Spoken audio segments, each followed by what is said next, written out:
Hey, what's up guys? This year we've seen a bunch of cool phones that are easy on the wallet, and the latest is the Redmi Note 6 Pro.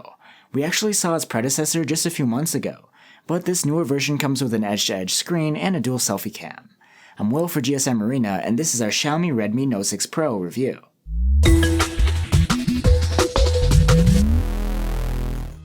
The Redmi Note 6 Pro has mostly the same looks as the Redmi Note 5, but the larger notched screen makes a big difference. The back is made of metal surrounded by plastic. The plastic frame is quite thin, but it still contributes some grip and makes the phone easier to handle. As you're handling this phone, just keep in mind that it isn't waterproof, which is no surprise at this price point. Probably the Redmi Note 6 Pro's biggest change is its tall screen with a cutout. It's quite the improvement over the Redmi Note 5's display. The bezels and the chin are smaller, resulting in a much higher screen-to-body ratio. The screen is a 6.3-inch IPS LCD with a 1080p resolution and a pixel density of 403 ppi. Content looks sharp and blacks are deep, so you get nice contrast. And the notch isn't too intrusive. You can even opt to hide it if you don't like it. Brightness is very good on this display, up to 480 nits at maximum, and the minimum brightness is excellent too, at 1.3 nits, which will save your eyes if you're using this phone in the dark. Unfortunately, the Redmi Note 6 Pro had only an average score for an LCD in our sunlight legibility test. It's usable outdoors, but image quality suffers noticeably.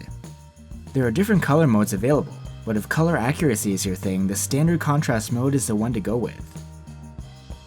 One thing I'm glad to see on this phone is the notification LED, just to the left of the earpiece. It's white only though, no customizable colors for different apps.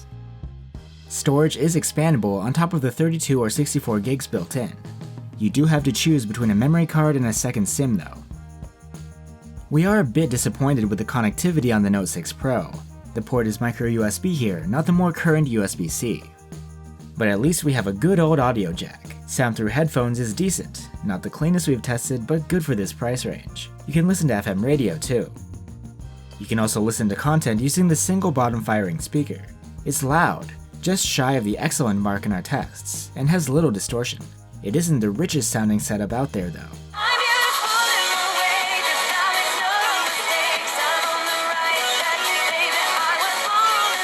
For biometric security, the Note 6 Pro has a fingerprint scanner on the back. It's always on, accurate, and super fast. You can also set up face unlock, which is very quick too, although since it uses the selfie cam instead of an infrared setup, it doesn't offer the same sort of security. Keep in mind that the face unlock option is only available in specific regions. You'll have to select one of these in settings to be able to use it. The Redmi Note 6 Pro, just like the Redmi Note 5, runs on a Snapdragon 636 chipset, coupled with 3, 4, or 6 gigs of RAM. In benchmarks, it does quite well. The Snapdragon 636 nearly tops the charts in this price range, has enough punch to be productive, and games run without a hitch. Plus, it's pretty power efficient with its 14nm process. The Redmi Note 6 Pro is powered by a large 4000 mAh battery, the same as on the Note 5 AI dual camera phone. As expected, battery life is stellar, earning the same 92-hour endurance rating in our proprietary tests. Screen on time is a bit less now because of the larger screen, but it's evened out by a better standby performance. Charging with the bundled 10-watt charger got us from 0 to about 28% charge in 30 minutes. Not exactly fast, but about as fast as you can expect in this price segment. The Redmi Note 6 Pro runs on MIUI 9.6 over Android 8.1 Oreo. As you may well know, MIUI is quite different from vanilla Android. At least we get a global ROM here, with a long list of supported languages and Google services pre-installed. If you want, you can use gesture-based navigation. Swiping up from the bottom acts like a home button. If you stop the swipe midway, you'll summon the task switcher. And swiping from the left or right sides of the screen acts as back. MIUI also offers a proprietary gallery, music, and video player, as well as a security app. And with Mi Remote, you can use the Redmi Note 6 as a universal remote control, thanks to the IR blaster on top of the phone. The camera setup of the Note 6 Pro is a 12-megapixel f1.9 main cam, along with a 5-megapixel depth sensor, and a dual LED flash, the same as on the Note 5 AI dual camera. There's no OIS, but you do get dual pixel autofocus here. The AI toggle is now right on the viewfinder, an improvement over previous Xiaomi phones.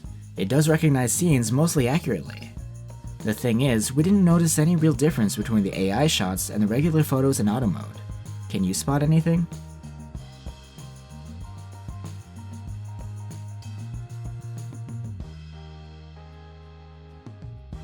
In auto mode, the photos we snapped in daylight are good. There's more than enough detail, realistic colors, very good contrast, and little noise. The dynamic range is average, about what you'd expect from a camera without image stacking. The images come out a little soft, but overall we like what we get with the Note 6's camera. If you opt for HDR, it's well balanced and doesn't overprocess. It helps to counter the limited dynamic range to some extent and recovers detail in highlight areas. Low light photos aren't too bad. In fact, they're better than what you'd expect to get from a budget device. The large sensor pixels and the bright aperture mostly make up for the lack of OIS, and you rarely get an image that's super noisy or very blurry. Portrait mode works reasonably well on the Redmi Note 6 Pro. The edge detection has been improved since the Note 5. The blur applied is a bit too strong for our taste, but that's pretty subjective. There is another dual camera on the Redmi Note 6 Pro, and it's on the front. The main snapper is 20 megapixels with an f2.0 aperture, accompanied by a 2 megapixel depth sensor. The 20 megapixel resolution might sound impressive, but the actual resolve detail is hardly great. The colors and contrast, on the other hand, are very good. The 2 megapixel depth sensor does help for better subject separation in selfie portrait shots. It's not as good as on the main camera, but still decent, especially considering the price tag. For video, the Redmi Note 6 Pro, just like other recent Redmi phones, can capture at up to 1080p at 30 fps. The quality is good. There's plenty of detail, true-to-life colors, good sharpness, and above-average dynamic range. Video stabilization is turned on by default, but if you want, you can opt out of it from settings. You can actually enable 4K video recording on the Redmi Note 6 Pro too. All you need to do is download a third-party app, and you'll be shooting in 4K at 30 fps in no time. So that's the Redmi Note 6 Pro. It brings an edge-to-edge screen with nice contrast, great battery life, a solid processor, and a pretty good camera. Specs-wise, the Note 6 Pro doesn't stand out that much from the pack. It has an outdated micro USB port, and you have to do some extra legwork to get Face Unlock or 4K video recording here. But regardless, for around €200, the Note 6 Pro gives you a ton of bang for your buck. Anyone looking for great value on their next phone should keep this one in mind, and it deserves a recommendation. Thanks for watching. Hit like if you enjoyed this video, and subscribe so you don't miss the next one. And you're always welcome to stop by gsmarina.com for more news, reviews, and test findings. See ya!